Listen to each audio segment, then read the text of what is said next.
Do you know what is the toughest exam in the world? It is Gaokao, an entrance exam conducted in China for admission into the elite undergraduate courses. After that, Indian exams, IIT JEE, and UPSC Civil Services examination stand in second and third positions respectively. Forget about Gaokao and IITG. In this video, we are going to talk about the Indian government job recruitment related competitive exams such as UPSC Civil Services and Provincial Civil Services entrance exams. Of late, if you look at the question papers, you can clearly see some absurd and useless questions. Let us see some questions. This question was asked in UPSC Civil Services Prelims Exam 2024. Consider the following pairs. Here you can see the country in the first column and then the name of the animal in the second column. And you can clearly see there is nothing related to India. It means you have to read and remember all the animals and the name of the country that is their original habitat. I questioned the UPSC to tell me what is the use of this information. Why should a civil service aspirant remember this information? Next, we will see a few questions that appeared in the recent Telangana State Public Service Commission's Group 2 exam. Identify the person who, as Vice Chancellor of Andhra University, refused to admit the students of Usmania University when they were expelled for participating in the Vande Mataram movement in 1938. The answer for this question seems to be option C. But why should a candidate aspiring to be a clerk remember the name of a vice chancellor of a university in a neighboring state, that too in 1938? Let's move to the next question. Upon whose sudden death did the by-election take place in 1983 for Himayatnagar constituency? The answer seems to be option 3, but I don't understand why this question appeared. I have not seen any significant information even in ChatGPT about Narayana Rao Goad.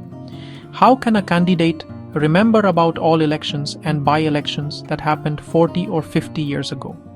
This level of detail seems excessive and irrelevant for the purpose of the exam. It raises the question, are we testing the candidate's ability to serve the public or their capacity to memorize obscure historical facts? Finally, we see another absurd question here. Match the following Andhra real estate company name with its owner.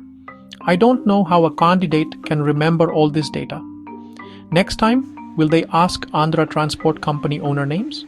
In the next exam, will they ask what is the shareholding pattern of each company? Where is the end for this nonsensical way of asking questions? And what is the use of candidates remembering all that information?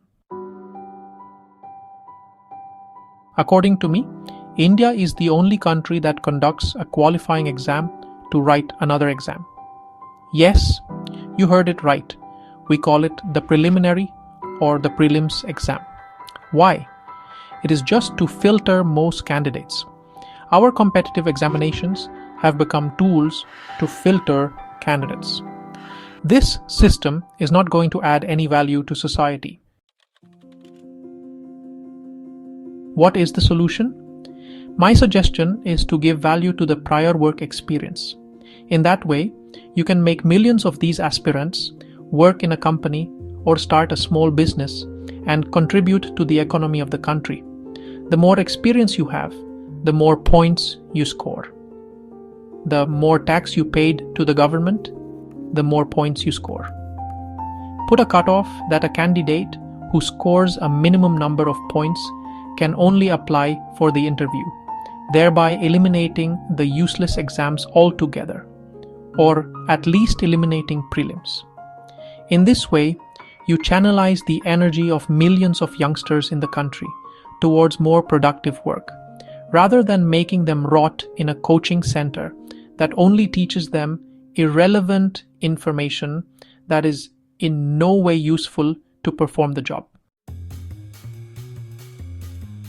I understand many of you have a question. In a country where corruption is rampant, the above solution is only going to benefit the wealthy candidates. To a certain extent, I accept that.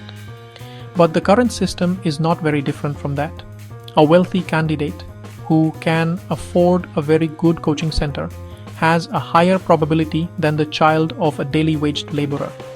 Even today, the system is skewed towards the wealthy and it is destroying the productivity of the country.